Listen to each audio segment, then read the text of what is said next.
ग्रामीण चिकित्सक batch to Bihar आप लोगों को नमस्कार करता है। सभी ग्रामीण चिकित्सक को नमस्कार। आज हम कल के ही वीडियो के बारे में चर्चा लेकर के आए हैं, लेकिन इससे पहले आप हमारे वीडियो को सब्सक्राइब कीजिए, लाइक कीजिए, कमेंट कीजिए और शेयर भी कीजिए। फिर हम आगे आपको वीडियो के बारे में भी बताते हैं।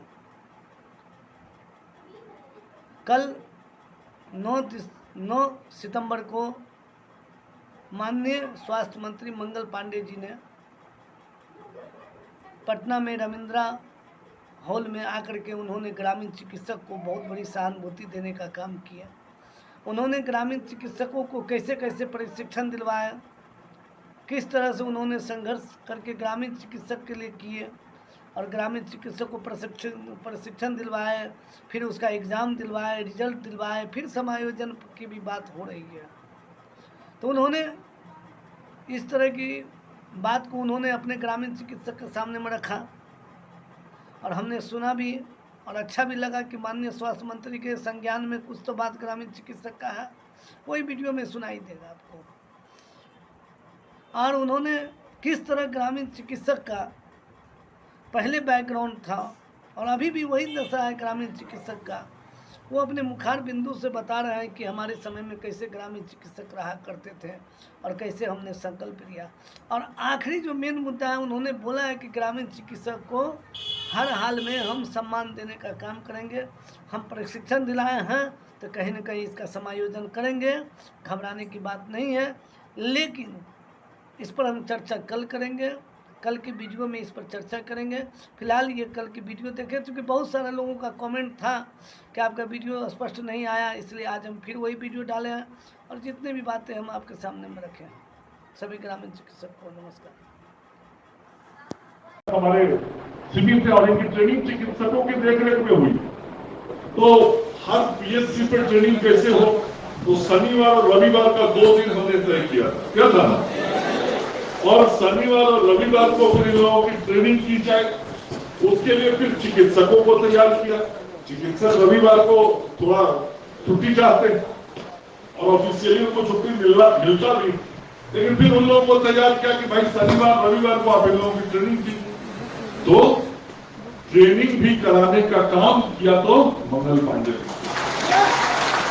अपने मुख्यमंत्री जी की देख रहे। और पहला बैच मुझे याद है 22,000 लोगों का जो था वो पास हुआ और उनकी ट्रेनिंग हुई। अभी दूसरा बैच और हो गया, उसी प्रक्रिया के तहत 19,000 और लोग आ गए। अब अभी 41,000 लोग आप आ चुके हैं जिनका परीक्षा से लेकर ट्रेनिंग तक का काम हो गया। तो यहां तक का बात तो हमसे हुआ था। अब इसके आगे वाला जो बात था, जब ट्रेनिंग हो गया मेरे पहले ही कार्यकाल में, तो उसके बाद धीरे धीरे लोग मिल के हमको कहने लगे सर ट्रेनिंग तो हो गया, उसके आगे वाला जरा सोचिए ना। तो हम कहे इसके आगे क्या सोचा, आप तो जितना बोले थे सब काम हम कर दिए, अब तो कुछ बचा नहीं, अब तो आप आराम से जाइए और लोगों का सेवा शुश्रूषा कीजिए। तो बोले वो तो ठीक है, लेकिन थोड़ा आगे वाला सोचिए। तो हम कहेंगे नहीं ठीक है, हम आगे वाला सोचते हैं। तो पहला काम मैंने ये सोचा, मैं भी गांव से जुड़ा हुआ आदमी हूँ, गांव पे जाता हूँ, अपने बाजार पे बैठता हूँ, मोड़ चट्टी पे बैठता हूँ। मेरे गांव के भी बाजार पे दवाई का दुकान है और जैसे डॉक्टर मृणाल बोल रहे थे, मैं भी बचपन से पैदा तो गाँव के दवा खाने को देखता रहा हूँ और हर दवा खाना पे एक कोई सहयोगी पहले बैठा रहता था जिसको क्वेट बोलते थे, और आप सब लोग पहले अधिकतर उसी भूमिका में रहते थे। तो मैं ये देखता था बचपन में कि यदि बचपन क्या जवानी में भी मैं ये देखता था कि यदि स्वास्थ्य विभाग का कोई अधिकारी हमारे गांव के बाजार मोड़ चट्टी पे पहुंच गया, तो जो भी 4-6 दवा दुकान होता था उस पर हलचल हो जाता। और उस हलचल में से मैं देखता था 4-6 लोग साइकिल पे चढ़ के और तुरंत वहां से निकल रहे थे। तो मैं कहता था कौन लोग निकल रहे हैं भाई, अरे कोई बात मिली तो भी ना, नहीं तो लोग कौन। तो मेरे दिमाग में था कि भाई ये जो लोग सेवा देता है, जब कोई स्वास्थ्य विभाग का अधिकारी आता, क्योंकि वो भी नियम था, वो नियम के तहत जाता था, वो जाता था तो तुरंत मन में एक डर होता था और लोग तुरंत दवा खाना छोड़ के निकल जाते थे। तो जब आगे का काम बोलने लोग मुझे आता था तो मैं कहता था सुनिए, आपका पढ़ाई लिखाई जो भी कराना था, ट्रेनिंग वो सब हम करा देंगे। अब सबसे पहला काम जो करना है वो काम करना है आपके सम्मान की बहाली हमको कराना है, आपको प्रतिष्ठित हमको समाज में कराना है। और सबसे बड़ा चीज जीवन में सम्मान होता है, प्रतिष्ठा होती है। अब कोई आया, हम वहां से भागने लगे थे तो गड़बड़ है, कोई आए तो हम तो खड़ा होकर उसका स्वागत करेंगे। तो मेरे मन में ये था, जवानी के समय का जो चीज मैं देखा था गाँव के दवाई के दुकानों पर, मेरे दिमाग में था कि ये जो मेरा भाई सब मेहनत करता है, इस सबको सबसे पहले यदि हमको दिलाना है तो सम्मान दिलाने का काम है। और वो सम्मान भी अपने मुख्यमंत्री जी के नेतृत्व में हमने आप लोगों को दिलाया।